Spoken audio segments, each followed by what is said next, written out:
I'm chilling here with a glass of wine and a stack of books, and there's just not much better in the whole wide world. The first thing I'm reading is Atul Gawande's Being Mortal. I've mentioned this before, so I'm not going to go into huge detail, but I am really enjoying this. I was worried that I was going to find it repetitive because I've read so much else on this topic in the past.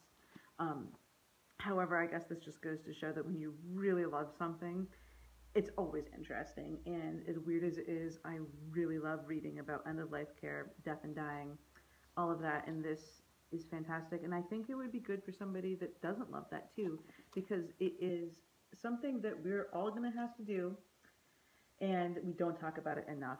And the way he writes is very accessible. It's not terrifying. It's not doom and gloom. It's thoughtful. It's warm, and it is exceptionally well written. The next thing I'm reading is Mary Jo Bang's The Last 2 Seconds. Again, I've mentioned this before too. This is something I'm not as enjoying as much as I hoped I would.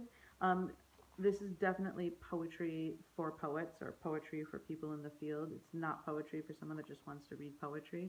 You know, when I am in the field, I edit poetry and I'm the reader of poetry for another journal. And if I saw this in my queue, I would. This is what I would say. I would read the poetry, and I would send it to my editor, and I would say, "This isn't for me. This is academic and abstract, but somebody might like it, and I bet it wins a prize one day."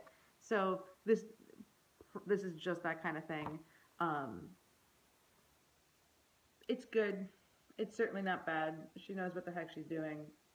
And I can enjoy it for art because I enjoy just the way poetry is constructed. And right now I'm reading this sequence of poems, all of the words for which are drawn from Mrs. Dalloway, which is one of my favorite books. So I can enjoy it on that level. But this is not something I would recommend to somebody that isn't really into poetry. The next thing I'm reading, and I can't wait till I can stop showing this to you in my videos, but this is up for one of my weekend projects, is Ulysses. Again, I'm listening to it as an audiobook, and I'm going on a nice long drive tomorrow to visit some friends in the south of the state. And so I'm just going to put this on and hope to plow through a lot of it, and there's not much more to say about it. Obviously, I'm not going to finish Ulysses, but if and when I finish Mary Jo Bang and Atul Gawande, I'm really excited to read something lighter. And the first thing that I'm almost definitely going to get this weekend is Walter Mosley's A Red Death, which is the second Easy Rollins mystery. I finished the first Easy Rollins mystery, Devil in a Blue Dress, just yesterday, and it was so good. It was just this fantastic film noir-esque trawl through 1940s LA, and there were, mysterious women and evil rum-running men and complicated plots and shady characters, and the only thing that was lacking was an extraordinarily valuable statue of a falcon. So, which I guess that probably would have been too much to ask, but I am psyched to read the second one in this series. This is a cheap copy. I got it for free off of Bookmooch. But I am really into this series now, and I can see myself reading all of it. And the last thing that I may well pick up this weekend is something that I got from Book Riot's quarterly box. So if you have subscribed to Book Riot's quarterly box and you have not yet received yours, you should turn off this video now so you don't ruin the surprise. Are you ready? Okay, this is Half Resurrection Blues. This looks like so much fun. This is not something I ever would have picked up on my own. I'm going to read you the blurb on the back because it's a great blurb. Carlos de la Cruz is one of the New York City Council of the Dead's most unusual agents, an in-betweener partially resurrected from a death he barely recalls suffering after a life that's missing from his memory. He thinks he is one of a kind until he encounters other entities walking the fine line between life and death. One in-betweener is a sorcerer. He summoned a horde of imp-like NGKS,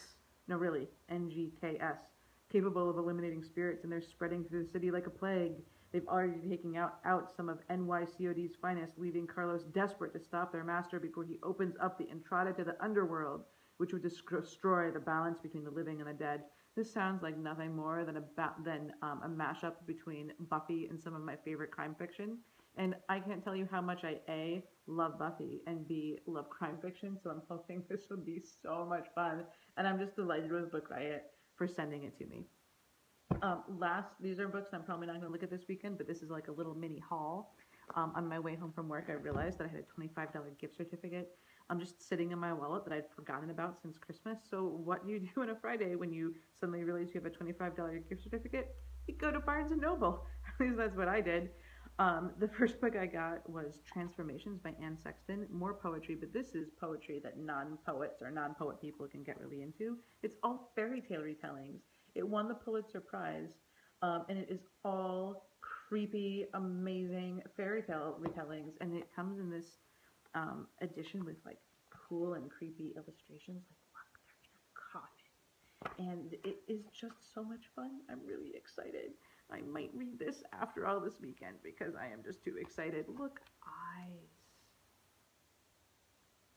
Oh. And then the last thing I got is yet more poetry. And this is Incarnadine by Mary, oh God, Szybist. Szybist. This won the National Book Award last year in 2013. So, I mean, that's 2 years ago, but they award, at the end of the year. So they just awarded the 2014 National Book Award to Claudia Rankine for Citizen, by the way, which is a book that I love and I've mentioned on this channel before. So highly, highly recommend that book. Anyway, tangent over.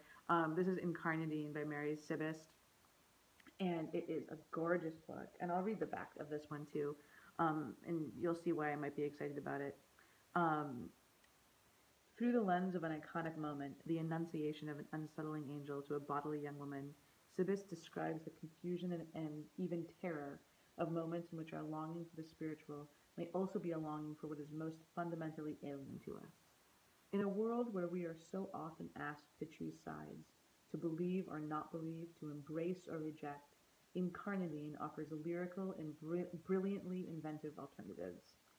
I'm just really excited about this poetry. And that's it. That's my reading weekend. Here I am. I'm going to sign off. I'm going to finish enjoying this glass of wine, and I'm going to be reading me some Atul Gawande. I can't wait to hear what all of you are reading.